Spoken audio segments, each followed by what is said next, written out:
నాకు ఈ పూట మొత్తం మంది కన్నా వస్తుంది.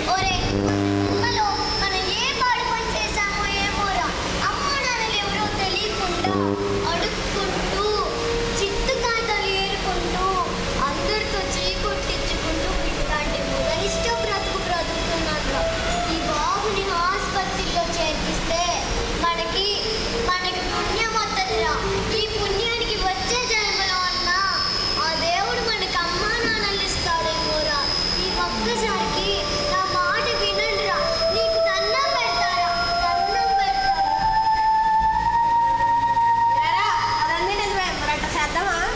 అట్లాగే చేద్దాంలే కానీ మరి వీడి దగ్గర ఉన్న డబ్బులు ఆసుపత్రికి తీసుకెళ్ళడానికి సాలవే.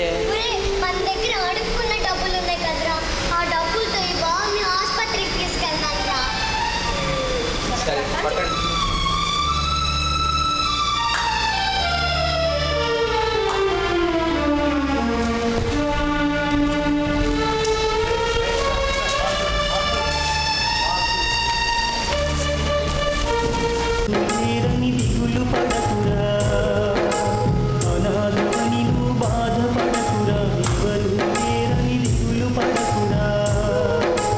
నీపై అమ్మకు కక్ష లేదురా, దేవుడేసిన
క్షణం ఆగిపోతే ఎంత బాగుందో అనిపిస్తున్నారు కదా. నవ్య, నా గురించి అభిప్రాయం చెప్పు. అదేంటి అవి పెళ్ళైన 2 ఏళ్ళు జరుగుతున్నా ఆయన ఈ డౌట్ ఎందుకు వచ్చింది ఇప్పుడు? ఏమీ లేదు నవ్య, ఈ 2 ఏళ్లలో నువ్వు నన్ను ఎంతగా అర్థం చేసుకున్నావో తెలుసుకుందామని. అది భార్య భర్తలు తెలుసుకోవాల్సింది ఒకరినొకరు అర్థం చేసుకొని ఇద్దరుగా ఉండటం కాదు. ఇద్దరుగా ఉన్న భార్య భర్తలు ఒక్కరిగా అర్ధ భాగాలుగా ఉండటమే. నువ్వు చెప్పేది నిజమే, కానీ అబ్బబ్బబ్బా కానీ లేదు ఏమీ లేదు సార్. కాస్త మీరు రొమాంటిక్ మూడ్లోకి వస్తే ఇక్కడికి వచ్చినందుకు ఈ ప్రకృతికి మనం కాస్త న్యాయం చేసిన వాళ్ళు అవుతాం.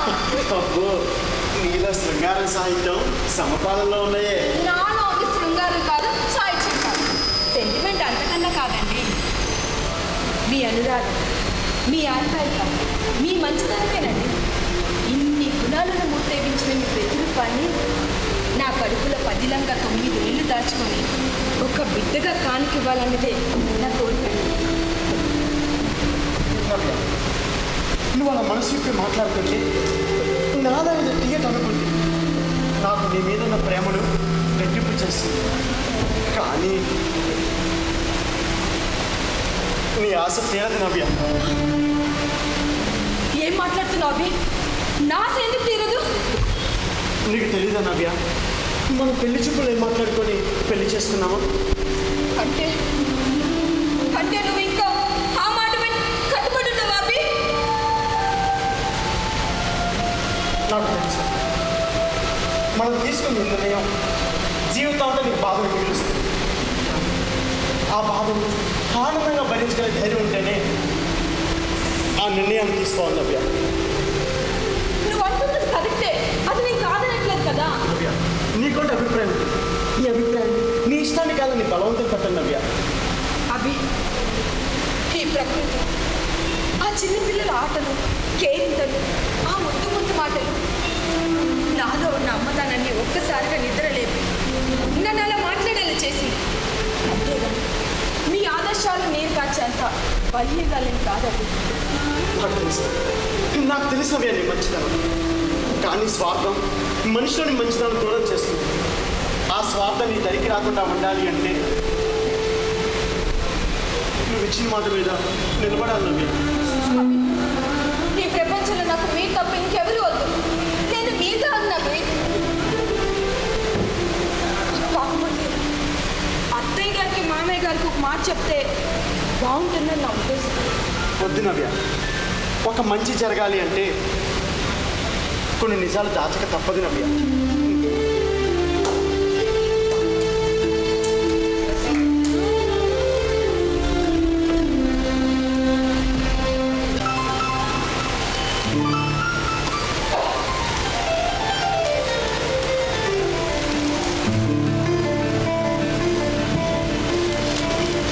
నవ్య, నవ్య,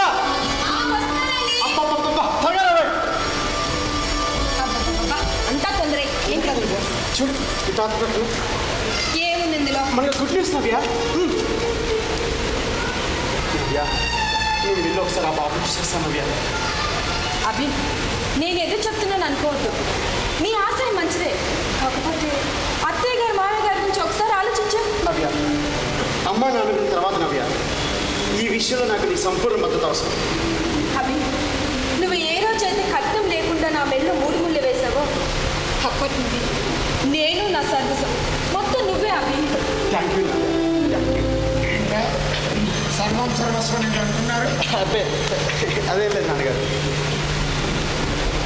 ఏమో నవ్య, నిన్ను చూసి 2 నెలలైంది. ఎలా ఉందమ్మా నీ ఆరోగ్యం? బాగుంది మామయ్య గారు.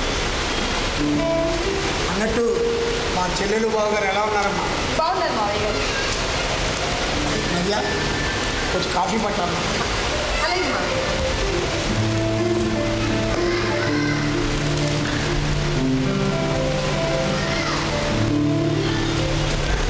మామయ్య గారు,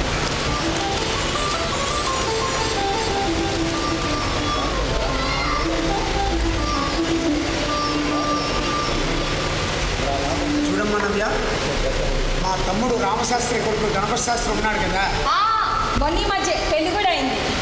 మొన్న ఈ మధ్య ఏంటమ్మా వాడికి మీకు 3 నెలలే తేడా. చంటి బిడ్డ కూడా పుట్టాడమ్మా. అందుకే అత్తయ్యతో చెప్పాను నేను ఒకసారి హాస్పిటల్ తీసుకెళ్ళమని.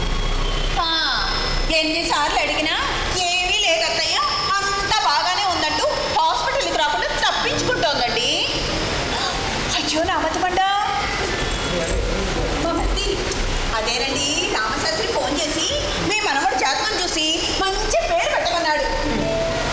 జాతకము పేరు, ఆ జాతకం చూసే ఆ పరమశివుడికి ప్రీత్యర్థమైన నిత్యం నేను చేస్తున్న అభిషేకానికి గుర్తుగా ఇదిగో నీ కొడుకు వీడి పేరు అభిషేకం అని పెట్టుకున్నాను. కానీ మీ అమ్మా నాన్న నా మాట నగ్గనిచ్చారంటే పేరు నాజుగ్గా లేదని, ఇలాగైతే స్టైల్గా ఉంటుందని అభిషేకం పేరు కాస్త షేక్గా మార్చారు. ఎవరైనా ఫ్రెండ్స్ కలిసినప్పుడు ఏరా నీకు పిల్లలు ఎంతమంది, మీ అబ్బాయి పేరేమిటని అడిగితే వాడి పేరు అభి షేక్ అని చెప్పాలో షేక్ అభి అని చెప్పాలో అర్థమై కావట్లేదు. ఇది మీ అమ్మా నాన్న చేసిన నిర్వాహకం. జాతకం అంటే జాతకం. మా అమ్మా నాన్న పోయి 10 సంవత్సరాలైనా వాళ్ళని ఆడుకోసుకుందే మీకు తెల్లారుగా ఏ విషయమైనా తీసుకురానివ్వండి, చుట్టూ చుట్టూ శివరాత్రికి అక్కడికే తీసుకొస్తూ ఉంటారు. ఎక్కడికి పోతాయి ఏమని వారి గుర్తులు? సరే సరే, నాకు ఆఫీస్లో వెళ్ళొస్తాను. వెళ్ళు వెళ్ళు. ఆఫీసు సమయ పాలనకి ఏమాత్రం లోటు రానివ్వరు సార్ గారు. అయ్యా సార్ గారు, అదే సమయ పాలన కొద్దిగా సంసారం మీద కూడా పెట్టండి సార్. ఏమ్మా నవ్య, అత్తయ్యతో వెళ్ళి హాస్పిటల్కి వెళ్ళి పరీక్షలు చేయించుకోమ్మా. అలాగే మామయ్య గారు, మీరు ఇంక ఈ విషయం గురించి ఏం ఆలోచించకండి. ఆలోచించకపోవడం ఏంటమ్మా? తోడు స్నేహితులు ఎవరైనా కలిసి ఒరే నాకు మనవడు పుట్టాడరా, రేపు పొట్టినీళ్ళు భోజనానికి రారా అని పిలుస్తూ ఒకడు, ఇంకొకడైతే మా కోడలికి శ్రీమంతం చేస్తున్నాం చెల్లెలు కూడా భోజనానికి తీసుకురారా అని పిలుస్తుంటే నాకు కూడా మా కోడలికి శ్రీమంతం చేస్తున్నాం, నాకు ఒక మనవడు మనవరాలు పుట్టారని పిలుచుకోవాలని ఉందమ్మా. అసలు నా భయమంతా విడిపోయింది. పెళ్లి చేసుకోను అన్నాడు. అదేమంటే ఆదర్శాలు ఆశయాలు అంటాడు. తీరా వాడిని పెళ్లి కొప్పించి చేసేసరికి నా తల ప్రాణం తోకలోకి వచ్చింది. ఇక వీడికి పిల్లలు పుట్టాలి అంటే ఆ తోకలో ఉన్న ప్రాణం పోవాలో ఏమో.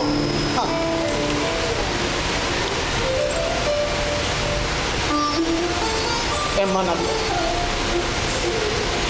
మాకు ఈ జన్మలో మనవన్నో మనవరాలను ఎత్తుకునే అదృష్టం ఉందంటావమ్మా?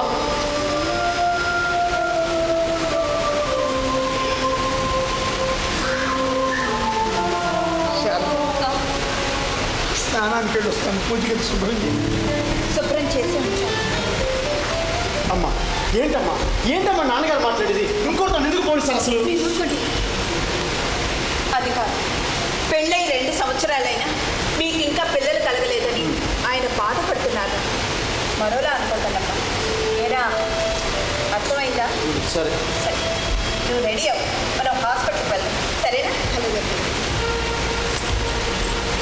సరే నాకు ఇప్పుడే బాగా లేట్ అయింది. నేను వెళ్ళొస్తాను. బాబు ఎక్కడికి వెళ్ళే కూర్చో. నేను ముందు నుంచి చెప్తూనే ఉన్నాను, అత్తయ్య గారికి మామయ్య గారికి ఈ విషయం చెప్తాము అంటే మీరు చెప్పనిచ్చారా? ఇప్పుడు చూడు, నన్ను హాస్పిటల్ తీసుకెళ్తా అంటున్నారు అత్తయ్య గారు. నాకు భయంగా ఉందండి. మీకే మీ మానాన్ని మీరు ఆఫీస్కి వెళ్ళిపోయి హాయిగా కూర్చుంటారు. ఇద్దరు కలిసి నన్ను బండి పంచం చేసుకుంటున్నారండి. నాకు భయంగా ఉందండి. ముందు ఇక్కడి నుంచి నన్ను బయటికి తీసుకెళ్ళి, అర్థమవుతుందా? సరే నేను సలహా పెట్టి బయటకు తీసుకెళ్తాను, మీరు రెడీ అయ్యా. అమ్మయ్య, థ్యాంక్స్. చిటికలో వచ్చాయి.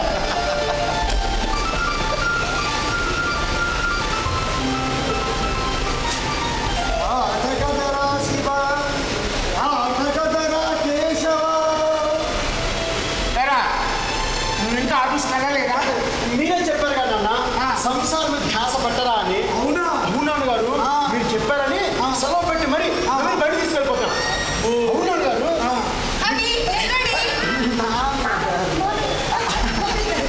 ఏమ్మా హాస్పిటల్కి నా రెడీ అయ్యో? అవును మామయ్య గారు, మీ అమ్మాయి గారే అలా సరదాగా బయటకు వెళ్దాం రా అంటేను ఒక మాట మామయ్య గారు చెప్పేసి వెళ్దామండి అన్న. ఏంటి ఆయనకి చెప్పేది? శాస్త్రి గారు చెప్తే శాస్త్రం ఒప్పుకోదురా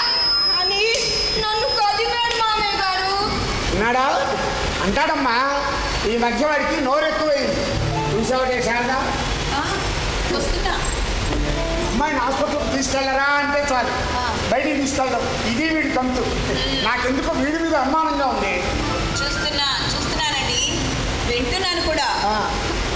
చూద్దాం, ఏదో ఒక రోజు దొరికిపోతారు.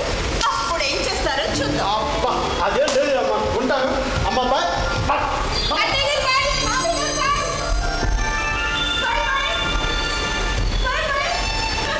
హలో, పిల్లలు షికారుకి వెళ్తున్నారు. షికారు ఏమిటే వాడి ప్లేస్? అరే అమ్మా నాన్న ఖాళీగా ఉన్నారు, మన చేతిలో ఒక మనవన్నో మనవరాన్నో పెడితే ఈ వయసులో వాళ్ళు ఆనందంగా ఉంటారు కూడా అనిపించట్లేదు వాడికి. చాలా ఊరుకోండి, వాళ్ళకి మాత్రం పిల్లల్ని కనాలని ఉండదండి. ఏదో పిల్లలు 1-2 సంవత్సరాల తర్వాత పిల్లల్ని ప్లానింగ్ చేసుకున్నారు ఏమో.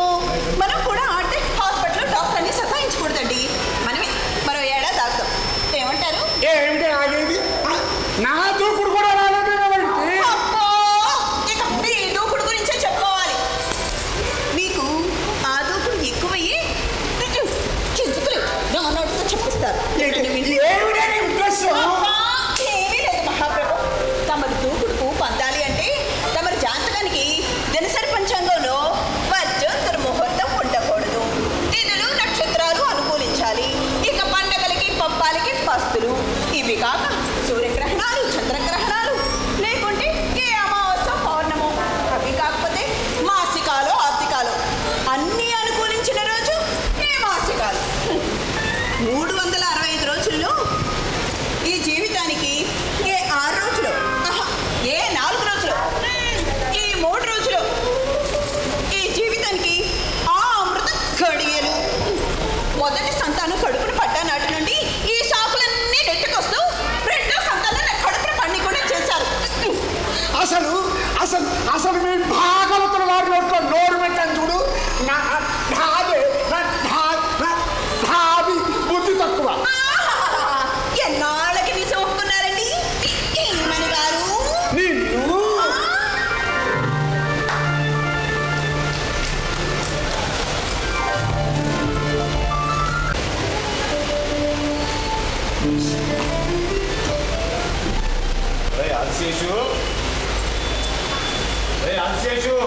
ఎవరు?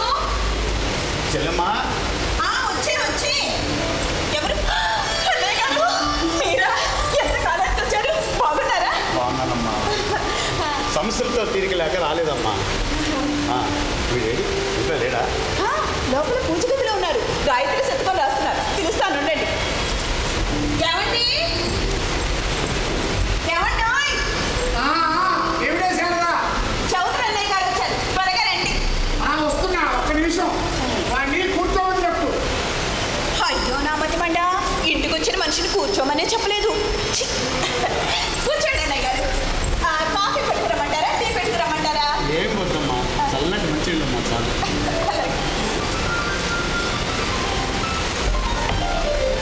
లక్ష్మీ క్షీర సముద్రరాగతమయాం శ్రీరంగధామేశ్వరీ కాశీభూత సమస్త దేవమనితాం లోకైక దీపాంకురాం. ఏంట్రా చౌదరి, ఏంటి సంగతులు, ఎలా ఉన్నావు? నీకు తెలియని విషయాలు ఏమంటారా? భగవంతుడు మనకి ఈ వయసులో పరీక్షలు పెడుతున్నాడు. అదీకాక ఇద్దరు ఒకే సమస్యలో ఉన్నాం. నిన్ను చూసినట్లు ఉంటుందని నీతో కొంచెంసేపు మాట్లాడితే సేద తీర్చినట్టుంటుందని వచ్చాను. ఏంట్రా ఏదో పోగొట్టుకున్నట్టు వేదాంతం మాట్లాడుతున్నావు? అయినా పైగా మనకిన సమస్య ఏంట్రా ఇది? అసలు ఎలా తట్టుకుంటున్నారా అది? నాకైతే మహా కంపరం ఉందిరా మా కోడలు చూస్తుంటే. అంత కంపరం కలిగించే పని ఏం చేసిందిరా నీ కోడలు? ఆవిడ గారు పిల్లలు ఏందట? అవునా? ఎందుకట?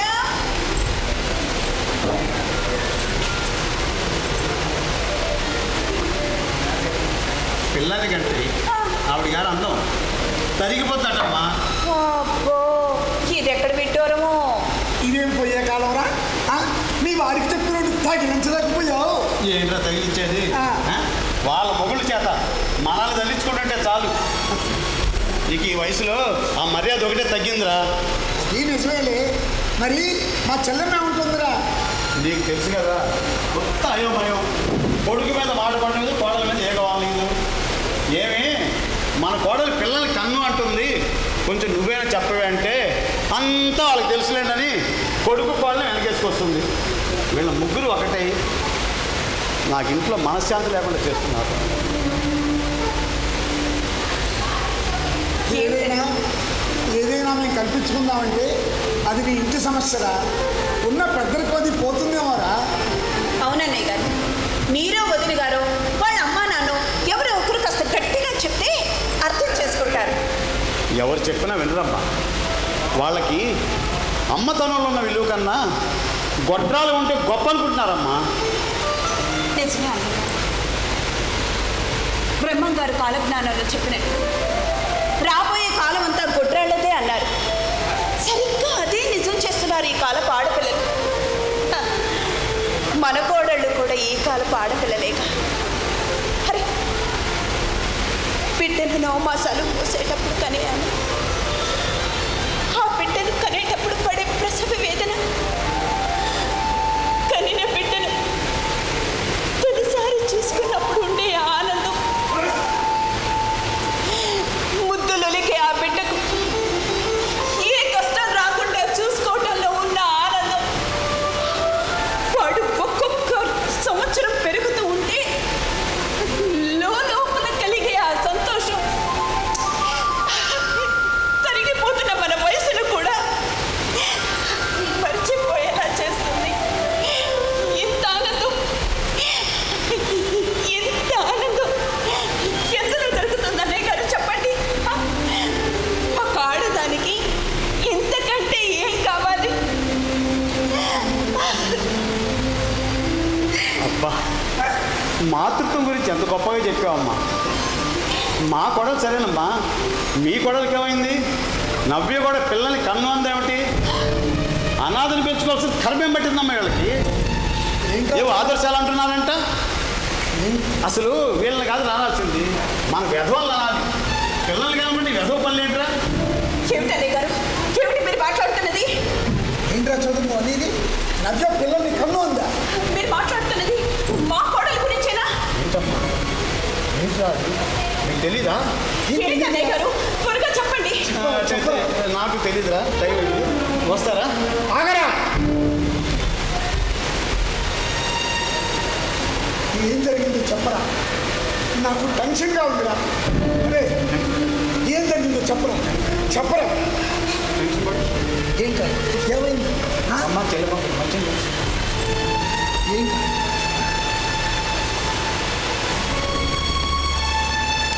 చెప్పరా, ఏమైంది?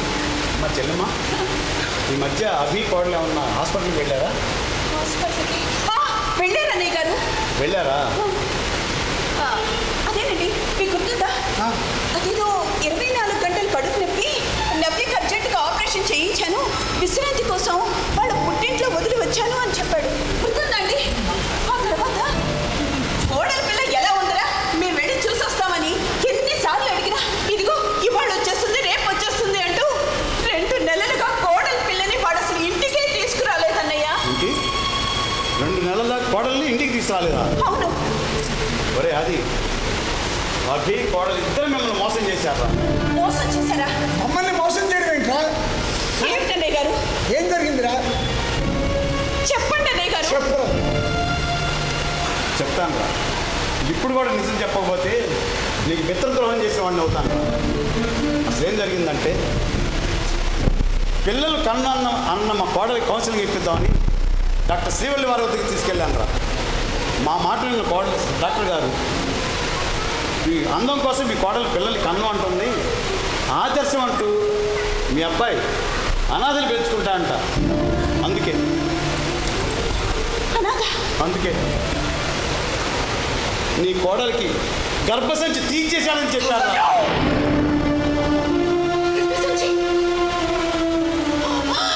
గర్భసంచి తీసేయడం ఏంటి? వీడికి ఇదే పోయే కాలం అండి. సెలక్షన్గా ఉన్న పిల్లకి గర్భసంచి తీయించడం ఏంటి? ఏమిటనే గారు మీరు చెప్పేది నిజమేనా? ఒరే షాక్ అయినట్లే నేను కూడా ఒకసారిగా షాక్ అయ్యాను.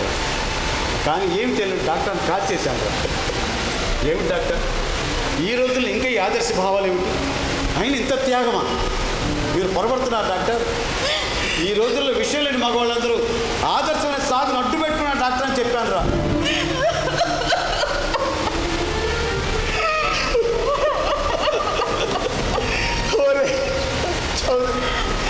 ఏమిట్రా ఇదంతా? భగవంతుడు నాకెందుకు వేశాడు శిక్ష? నాకు తెలిసి నేను ఏ అపరాధం చేయలే. నిత్యం ఆయన జపం చేయండి, మొత్తైనా ముట్టనే. అట్లాంటిది నాకంటే శిక్ష వేసేదా భగవంతుడు?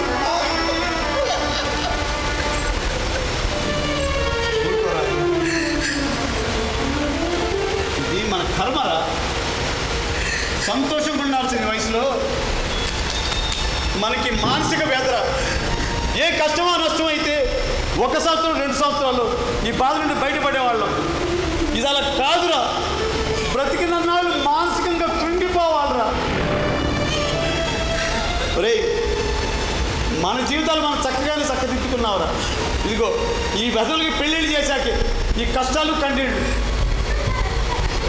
ఇవన్నీ చూసి బ్రతికాకంటే ఇంత విషయం తీసుకుంటే హాయిగా ప్రశాంతం పెట్టుకో.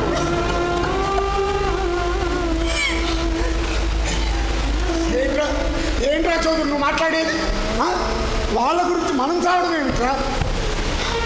అవసరమైతే నా కోడల్ని పుట్టింటికి పంపిస్తాను రా. నా కొడుకు 2వ పెళ్లి చేస్తున్నానని చెప్పి 2వ పెళ్లి చేస్తే అప్పుడు దాని తిక్క తిన్నంగా కుదిరేది. ఏంట్రా దాని తిక్క తిన్నంగా కుదిరేది? నువ్వు పెళ్లి చేస్తావు, చేసుకోవద్దు. తన మాట కోసం గర్భసంచిన తృణప్రాయంగా తీర్చుకున్న తన భార్యని కాదని నువ్వు చెప్పగానే గంగిరెద్దుల తలుపు తాళి కట్టించుకోవడానికి నీ కొడుకేమన్నా పిచ్చివాడు అనుకున్నావా? అమాయకుడు అనుకున్నావా?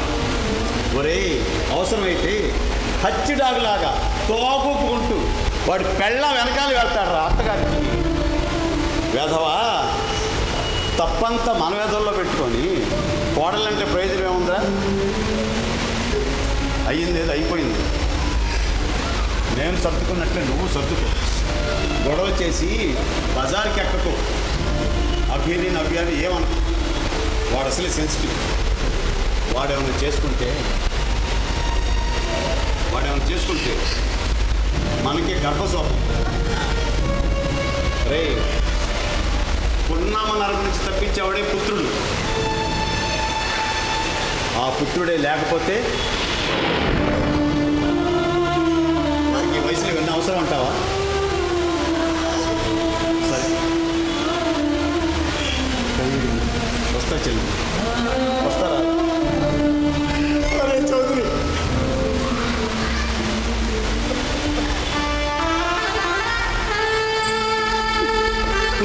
అది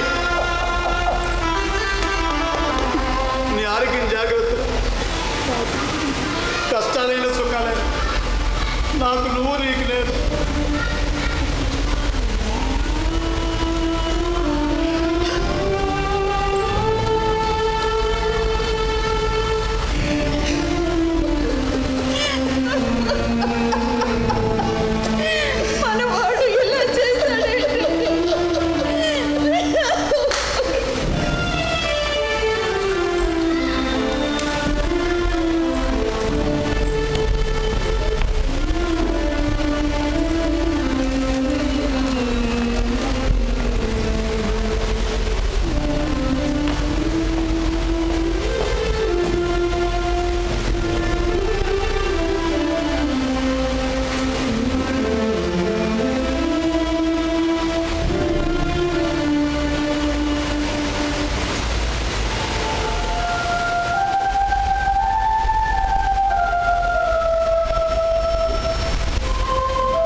అనాథను దత్తత తీసుకోవడం అంటే నువ్వు రోజు ఆఫీస్కి వెళ్ళి రావడం అనుకుంటున్నావా, లేదా అమ్మా నాన్న మధ్య పెట్టడం అనుకుంటున్నావా?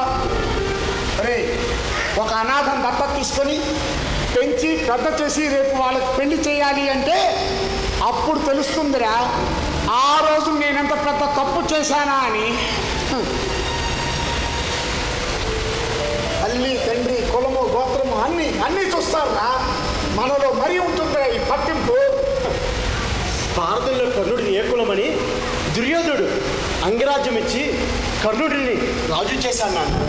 వాళ్ళు బాగా చదివిస్తే అవన్నీ చూడండి నాన్న. అంటే నాకే పురాణాలు చదువుతున్నావా? తెలియజేస్తున్నాను, మీకు తెలియజేస్తున్నాను.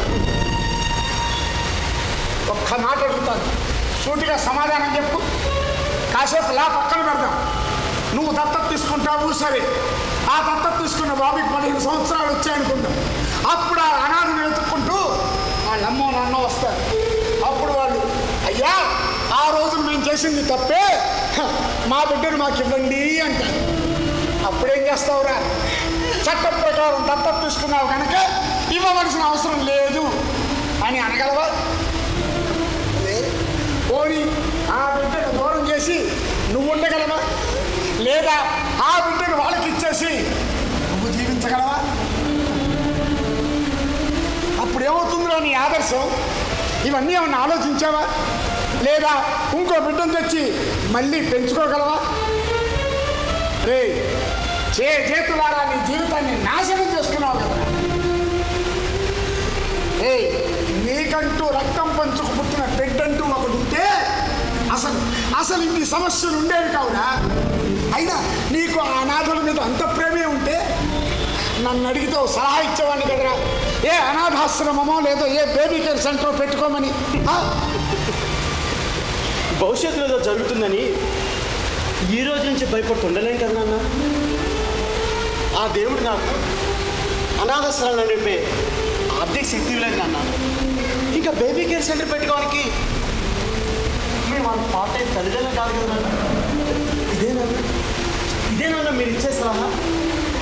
ఒక అనాథకి జీవితాంతం తల్లిదండ్రులుగా ఉండాలనేదే మా కోరిక నాన్న, మా కోరిక. ఏం బావగారు, బాగున్నారా? ఏం బాగోలేండి, రండి కూర్చోండి. ఏమ్మా చెల్లెమ్మా, బాగున్నావా? ఏంటి బావగారు ఉన్న ఫలాన్ని రమ్మని కబురు పంపారు? ఏమిటా, మన పిల్లలు పెద్దవాళ్ళైపోయారండి. వాళ్ళకు నచ్చిన నిర్ణయాలు వాళ్ళే తీసేసుకుంటున్నారు. అక్కడ నిధులు చదువుతున్నారు. ఏంటయ్యా అవి, మీ నాన్నగారు ఇంత భావోద్వేగంతో మాట్లాడుతున్నారు? ఏం జరిగింది అసలు? సంగతి ఏంటంట? ఏం లేదు మావయ్య గారు, మాకు పిల్లలు వద్దనుకున్నామండి. అందుకని నవ్యకు గర్భసంచి తీయించేశానండి. నవ్య కూడా ఒప్పుకుంది మావయ్య గారు, నవ్య కూడా ఒప్పుకుంది. నవ్య ఒప్పుకుందా?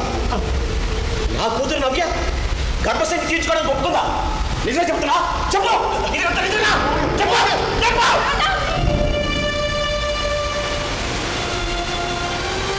చెప్తాను మావయ్య గారు, చెప్తాను.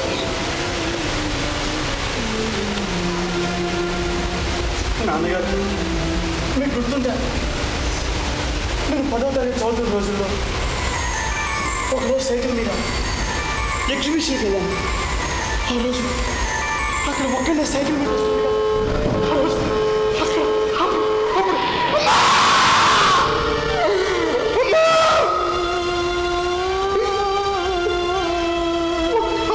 గుర్తేసి నాకు అంతవరకే గుర్తుంది. స్పృహ వచ్చేసరికి హాస్పిటల్లో ఉన్నాను. ఆ అనాథులు వాళ్ళు అడుగుతున్న డబ్బుతో నన్ను హాస్పిటల్ చేర్పించారు. అదే చేర్పించకపోతే ఏమైంది అమ్మ నాన్న పరిస్థితి. అందుకే ఆ రోజు నాలో తప్పుడు మొదలైంది. అనాథుల కోసం ఏదైనా చేయాలని, అందరినీ ఆదరించడం. కాబట్టి ఒక అనాథగా న్యాయం చేద్దామని ఈ నిర్ణయాన్ని తీసుకున్నాను మావయ్య గారు, ఈ నిర్ణయాన్ని తీసుకున్నాను. నిన్ను హాస్పిటల్లో చేర్పించారు సరేనయ్యా, నువ్వు బ్రతికావు సరేనయ్యా. అందుకోసం వాళ్ళకి 10 పరకం ఇచ్చి వాళ్ళు రుణం తీర్చుకోవచ్చుగా. వాళ్ళే 10వ పరకం తీసుకున్న వాళ్ళైతే వాళ్ళు అడుగుతున్న డబ్బుతో నన్ను హాస్పిటల్ చేర్పించేవారు కాదండి. నా నా 10వ తరగతి తీసుకొని నన్ను అలా వదిలేసి వెళ్ళిపోయేవాడు. తల్లిదండ్రులు ఆదరణ నడుచుకొని ఆ అనాథల వద్ద అంతమానవుతూ ఉంటే తల్లి తండ్రి అన్నీ ఉన్నా నా దగ్గర అంతమానవుతుండాలి మావయ్య గారు. అయినా అనాథలు మీరు చూడలేదు కాబట్టి తక్కువ చేసి మాట్లాడతారు. అదే మీరు చూస్తుంటే అలా మాట్లాడేవి కాదండి, అలా మాట్లాడేవి కాదు. ఏంటయ్యా నీకు తెలిసిందినో మాకు తెలియందినో? తల్లి పాల కోసం ఆకలిగా ఎదురు చూస్తున్న ఎందరో అనాథులండి, ఎందరో అనాథులు. మావయ్య గారు కొన్ని రోజుల క్రితం నాకు నవ్వు పార్కులో ఒక బాబు దొరికాడు. ముందుకు ఆ బాబు గుర్తొచ్చి ఒక్కసారి ఎలా ఉన్నాడో చూద్దాం అనిపించింది. మహిళా శిశు సంక్షేమాలు సంప్రదించి వాళ్ళు నిర్వహిస్తున్నాం. శిశు వారికి వెళ్ళాం. ఆ రోజు నేను ఎక్కడ చూసిన దృశ్యం ఈ రోజుకి నా కళ్ళ ముందు అలానే ఉంది మావయ్య గారు. అక్కడ ఎందరో చిన్నాడు అనాథులుగా ఉన్నాడు. తల్లిదండ్రులు ప్రేమానురాగాలు నోచుకొని ఆ పాలుగారే పసిబిడ్డల ముద్దు బుగ్గల మోముడు చూసేసరికి నాలో ఒక్కసారిగా ఏడుపు వచ్చింది. అభోషమని తెలియని ఆ చిన్నారులకు తల్లిదండ్రులు ముద్దుముడు పలకు నోచుకో ఉండాల్సిందేనా? ఏ పాపం చేశారు వాళ్ళకి శిక్ష. అందుకే తల్లిదండ్రులు ముద్దుముడు పలకు దూరమైన వారు ఏ ఒక్కరికి న్యాయం చేయాలనుకున్నాను, వాళ్ళకి ప్రపంచం చూపించాలనుకున్నాను. నేను అనాథని కాను, నాకు ఒక కుటుంబం ఉన్నది అన్నందుకు అన్నీ ఇవ్వాలనుకున్నాను. నవ్వికి చెప్పాను. తన కళ్ళారా చూసి చలించిపోయింది. ఆ అనాథల కోసం 2 ఆలోచన లేకుండా తన గర్భసంచినే త్యాగం చేసింది. మీరన్నా మమ్మల్ని అర్థం చేసుకొని అమ్మా నాన్నకు అర్థమైనా చెప్పి ఒప్పించండి. ఒక నాదుని అందరూ వాడి చేయండి మావయ్య గారు, అందరూ వాడి చేయండి. మేమే కాదు, ఈ ప్రపంచంలో ఏ తల్లిదండ్రులు అది ఒప్పుకోరు. మానవత్వం గురించి ఈ సమాజం ఎంత విశాలంగా ఆలోచిస్తుందయ్యా. సమాజం మీరంటారు, మీ సమాజం, మీ చుట్టాలు, మీ చుట్టుపక్కల వాళ్ళు ఏముంటుందని మీ సమాజం? నాలో పురుషత్వం లేదనో మేమే కొట్టలేను అన్నవండి మావయ్య గారు. ఒక పసి హృదయం కోసం మీరు ఎన్నడో పడిస్తామండి, ఎన్నడో పడిస్తాం. ఏంటయ్యా నువ్వు చెప్పేది? నువ్వు తెలివైన వాడు అనుకున్నావు, తల్లిదండ్రులు ఉద్ధరిస్తావు అనుకున్నాను. పన్ను నిన్ను ఈ ఆశయాలు చూస్తుంటే పిచ్చడి చేతిలో లాగుందా నీ ప్రవర్తన? అసలు నువ్వేం చేస్తున్నావు నీకు అర్థమవుతుందా? ఎవరిచ్చారా నీకు నీ తల్లిదండ్రుల సంతోషాన్ని అడిగించారు? ఎవరిచ్చారా నీకు నీ భార్యకు సంతానం కలగకుండా ఆపే అధికారం? చూడు, నువ్వు తీసుకున్న అనాలోచిత నిర్ణయానికి ఆ తల్లిదండ్రులు ఎంత చోపడుతున్నారో చూడు. అత్తమామలుగా మేమంత నరకం అనిపిస్తున్నాము. ఎలా చెప్తే నీ బుర్ర చెప్తుందయ్యా? అవి నువ్వు చేస్తుంది తప్పు, సమర్థించుకోవాలని చూడుకో. అమ్మో, ఇంకా నయ్యం మీ అత్తయ్య గారిని తీసుకురాలేదు కాబట్టి సరిపోయింది. వచ్చి ఉంటే గుండె పైన సక్షి ఉండేది. అమ్మాయి గారు, ఇది మా ఇద్దరి సమస్య. ఎందుకు మీరు అర్థం చేసుకోలేకపోతున్నారు? అర్థం చేసుకున్నాం కాబట్టి మాకు తెలియకుండా నా కూతురు గర్భసంచి తీసేసినా నీ మీద ఒక పోలీస్ కేసు కూడా పెట్టలేదు. ఎందుకో తెలుసా? నా కూతురు ఒప్పుకుందనే ఒకే ఒక కారణం చేత. లేకపోతే ఈ పాటికి నేను జైల్లో పెట్టి చిప్పకూడు తినిపించేవాడిని.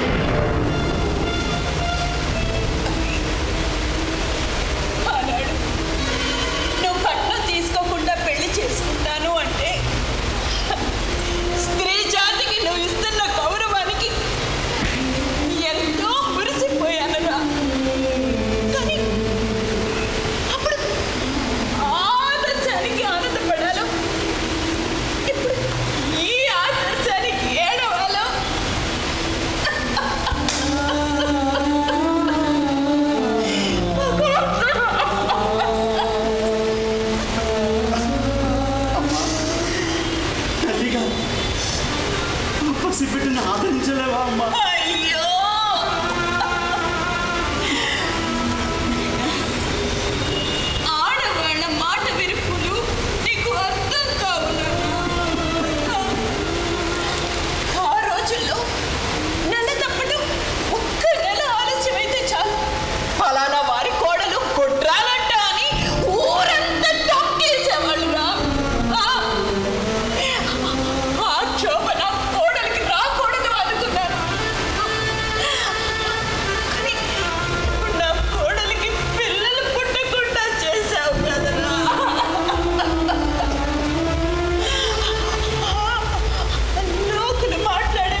సూటిగా అడిగినా నాలో కానీ నవ్వేలో కానీ పిల్లలు పుట్టే అర్హత లేకపోతే మీరు ఏం చేసేవారమ్మా?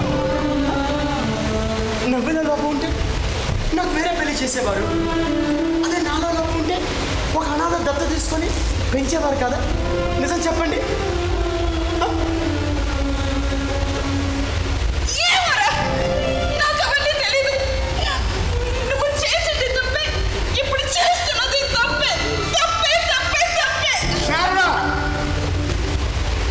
నువ్వు వాడిని అలా వెనకేశ్వరరావు బట్టే ఈరోజు వాడు స్వతంత్ర నిర్ణయాలు తీసుకునే స్థాయికి ఎదిగాడే నీ కొడుకు. అరే, నాకు మీ అమ్మకి మీ మావయ్య గారికి మా అందరి నిర్ణయం ఒకటైనప్పుడు నీ ఒక్కడి ఆలోచన ఎలా కరెక్ట్ అవుతుంది అనుకున్నావు కదా. ఏదేమైనా ఇది పద్ధతి కాదు. అంటే ఆ పసి హృదయాలు అనాథనే ఉండిపోవాల్సింది నాన్న. అది వాళ్ళ కర్మరా. క్షణికమైన ఆవేశం కోసం ఆ తల్లులు చేస్తున్న తప్పులకి శిక్షరా. కుంతీదేవుని కర్ణుడు ఇలాగ పుట్టాడుగా నాన్న, ఇలాగ పుట్టాడుగా. ఏంట్రా నీ మాటలు? ఎవరో తెలియని ఒక దారిని పోయే బజార్ది తన సుఖం కోసం కుటుంబ పరువు మర్యాదలు మంట కలిపే రీతిలో నడి రోడ్డుపై బరి తెగించి చేసిన విశృంఖల శృంగారానికి పుట్టిన వాడికి పురాణ ఇతిహాసాలలో పొదుపరతగా కీర్తింపబడిన కుంతీదేవికి పుట్టిన కర్ణుడికి పోలికరా. కర్ణుడు సర్వజీవరాశుల మనుగడకు మూలప్రదమైన సూర్య భగవానుడి అంశతో జన్మించిన వాడురా.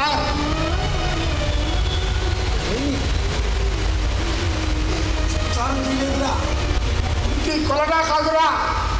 ఆ పురాణాలు తెలుసుకొని మాట్లాడు. హిందూ పురాణాలంటే ప్రతి వారికి లోతువైపోయింది. అది ఏదేమైనా నువ్వు తీసుకునే నిర్ణయం మాత్రం నాకు సమ్మతియుతంగా లేదు. నాన్న, నా మాటలు మీరు తప్పుగా అర్థం చేసుకున్నాను. పురాణాలు తప్పు పట్టేంత వాణ్ణి కాదు నాన్న నేను. అంత అయోసంభుడైన కర్ణుడిని ధర్మం 3 పాదాలు నడిచిన ద్వాపరయుగంలోనే రాజామాత కుంతీదేవి సమాజానికి భయపడి అనాథగా వదిలేస్తే ధర్మం 1 పాదం నడుస్తున్న ఈ కలియుగంలో ఈ రోజుల్లో అతి సామాన్యమైన ఆడవాళ్ళ పరిస్థితి ఎంత దుర్భరంగా ఉంటుందో ఒక్కసారి ఆలోచించారా నాన్న? అది నిర్ణయం. అదే దేవుడి నిర్ణయం మన ఇంట్లో రావాలని రాసిందేమో నాన్న. అర్థం చేసుకోండి నాన్న, అర్థం చేసుకోండి. అర్థం చేసుకునేవాడినారా? నువ్వు మాకు అవకాశం ఇచ్చావురా. కోడలికి గర్భసంచి తీయించే విషయం కనీసం తల్లిదండ్రులు చెప్పాల్సిన ఇంగితం కూడా లేదురా నీకు. అదే కోడలికి గర్భసంచి తీయించే విషయం మాకు కనుక చెప్పుంటే మేమే కోడలికి గర్భసంచి తీయించకుండా ఆ అనాథని పెంచి పెద్ద చేసేవాడు. ఎందుకో తెలుసా? నీది అనాథని పెంచి పెద్ద చేసే వయసు కాదు కాబట్టి ఆనందంతో బాధ్యతతో సంతోషంగా స్వీకరించేవాళ్ళంట. అప్పుడు నువ్వు నీ భార్య హాయిగా కాపురం చేసుకునేవాడు. ఎవరికి ఏ సమస్య ఉండేది కాదు. నిజమేనా? మీకు ఒక అనాథను అప్పచెప్పి మేము హాయిగా కాపురం చేసుకుంటాం. ఒక బిడ్డకు జన్మనిచ్చాక మాకు పుట్టిన మీ వారసుల మీద ఎంత ప్రేమ చూపిస్తారో అదే మీరు పెంచుతామంటున్న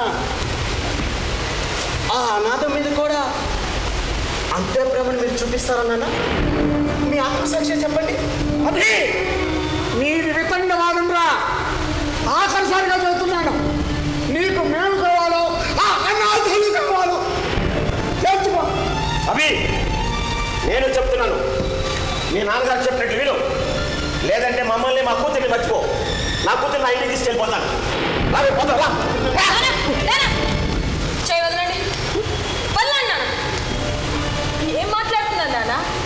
అరే, ఒక పిల్లికి పుట్టిన పిల్లలు కుక్క దగ్గర పాలు తాగుతుంది. కుక్కకు పుట్టిన కుక్క పిల్లలు ఒక ఆవు దగ్గర పాలు తాగుతుంది. కొన్ని పరిస్థితుల ప్రభావం వల్ల అనాథగా మారిన పసిబిడ్డని మనుషుల మధ్య బతికినిద్దామంటే బతకనివ్వరే. ఇందుకేనా దేవుడు మనుషులకి బుద్ధి జ్ఞానం ఇచ్చింది? మీకన్నా ఆ జంతువులేనాయి కలిసిమెలిసి జీవిస్తున్నాయి. ఏమండో ఇష్టాకష్టలేని ఆదిశేషి గారు, మగవాడి మోసాలకు బలైన అబలలు ఆ మోసాల పాపపు మూటలు సమాజానికి భయపడి అనాథలుగా వదిలేస్తే ఆడ జాతి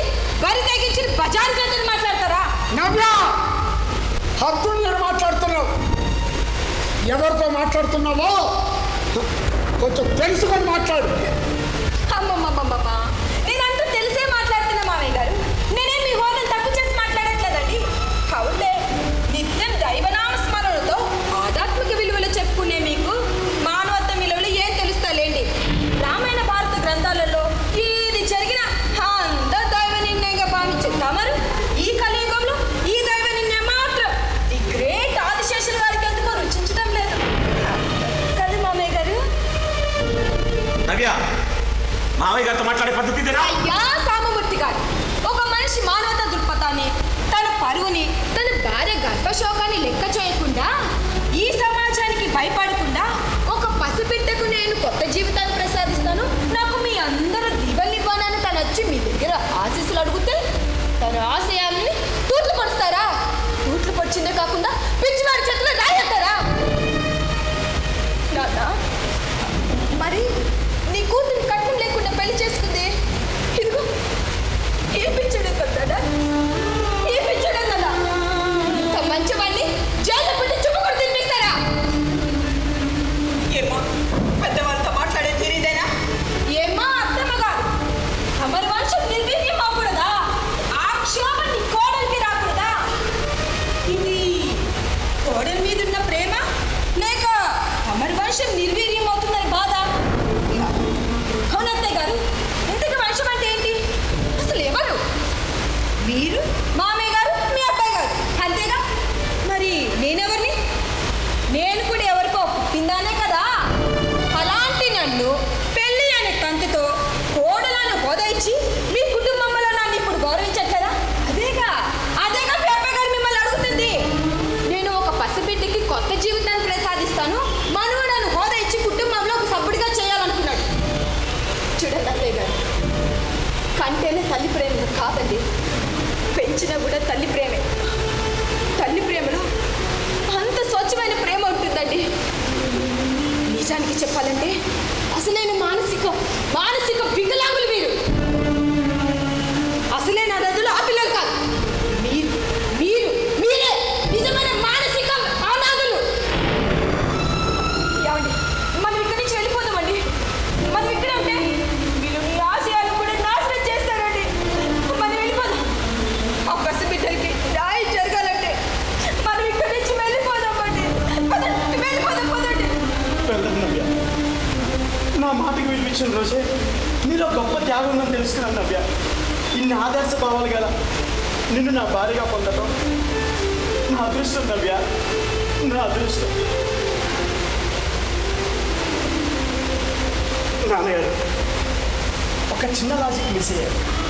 ఏంటో తెలుసు, తల్లిదండ్రుల ఆదరణతో పుట్టించిన మన మీద ఆ భగవంతుడికి ఎంత ప్రేమ ఉంటుందో, తల్లిదండ్రుల ఆదరణ వచ్చుకొని ఆ నాదన మీద కూడా ఆ భగవంతునికి అంతే ప్రేమ ఉంటుంది కదా నాన్నగారు.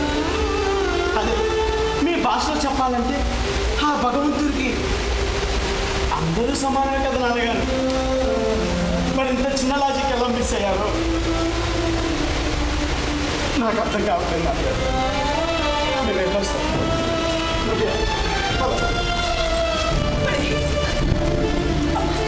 మామయ్య గారు, నేను ఏదైనా తప్పుగా మాట్లాడుంటే నన్ను క్షమించండి.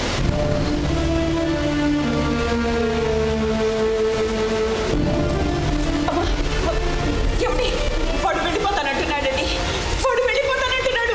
వెళ్ళని వేశారా? వాడు వెళ్ళిపోతే నిజమైన అనాథ ఎవరండి? ఏమి చేశారు దాన్ని మాట్లాడి? అవునండి, ఒక అనాథ బిడ్డ కోసం తల్లిదండ్రులు వదిలి వెళుతున్నా వాడు అనాథ, లేక మానవత్వ విలువలు లేని మనం అనాథలమా? చెప్పండి, ఎవరు అనాథ? ఎవరు ఎవరు ఎవరు? ఉన్న మన గురించి తప్పించేవాడే పుత్రుడు. ఆ పుత్రుడే లేకపోతే ఆ అనాథ నువ్వే నువ్వే నువ్వే. నేను కాదు.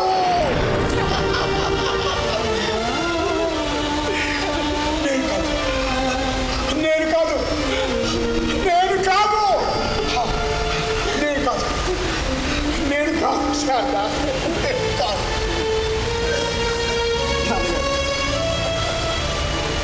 నేను వెళ్ళొస్తాను. అరే, ఎక్కడికి రా వెళ్ళేది? ఎక్కడైతే ఆ పసి హృదయాలు నవ్వులు వికసిస్తాయో అక్కడికే నవ్వాడు. అక్కడికి అరే, నువ్వు వదిలేస్తే మేము అనాథమని, మేము వదిలేస్తే నువ్వు అనాథం అవుతావని తెలుసుకోలేదురా. ఇన్నాళ్ళు నా కుటుంబమే ప్రపంచం అనుకున్నాను రా. కానీ ఈ ప్రపంచం అంతా ఆ భగవంతుడి కుటుంబం రా.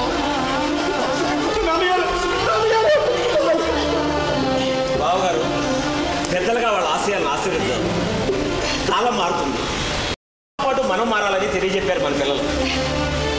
అవును బావగారు, సరిగ్గా ఆలోచిస్తే మానవత్వం ముందర ఎన్ని ప్రేమలైనా దిగదుడితే. సరే, వారు చెప్పినట్టే చేద్దాం. అరే అవి మనవంటి వచ్చున్నాం పదరా. అలాగే నాన్నగారు, పదండి. నా ఒక కండిషన్.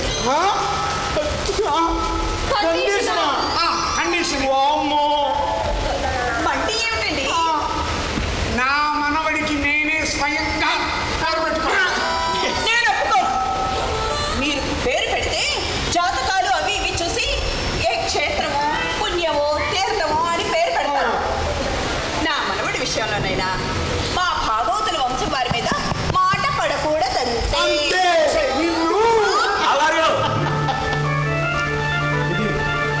అద్దేపల్లి ఆరాధ్యులాస్ తెనాలి వారి ఎవరు సాంఘిక నాటిక రచన కుమారి ఆరాధ్యుల తేజస్వి ప్రజ్ఞ.